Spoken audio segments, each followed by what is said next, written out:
I say that the water flow in moist soil takes place in the water films surrounding the soil particles.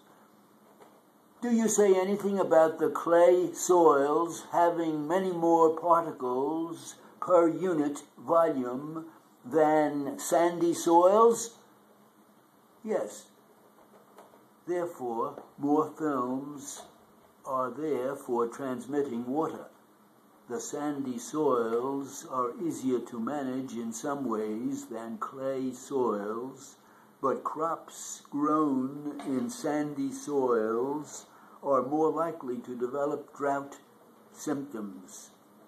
Is this because sandy soils contain a smaller area of the water films?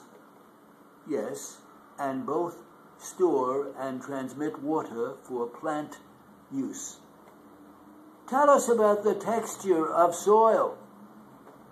That refers to particle size distribution, and this is one factor that soil management must take into account. Tell us about good crops being raised on soils representing a wide textural range, from coarse sands to fine clays, if soil properties, including those affecting the availability of soil water, are properly taken into account. All right, a soil that contains enough soluble salt to interfere with the growth of most crop plants is called a saline soil.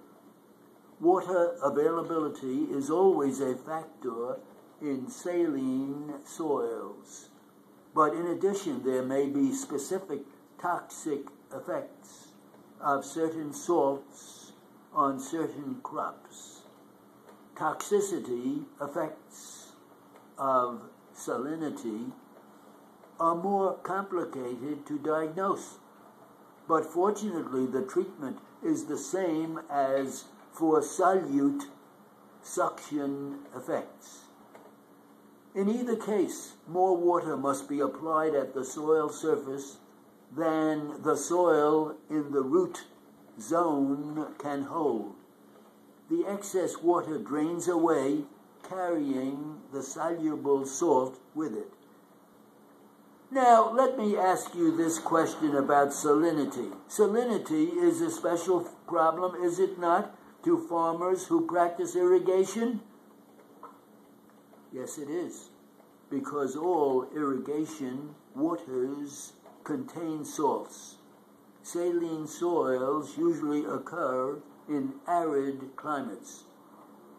Does soil become saline by having dissolved salts carried into them by water? That is correct. Where does this occur? Not on paper.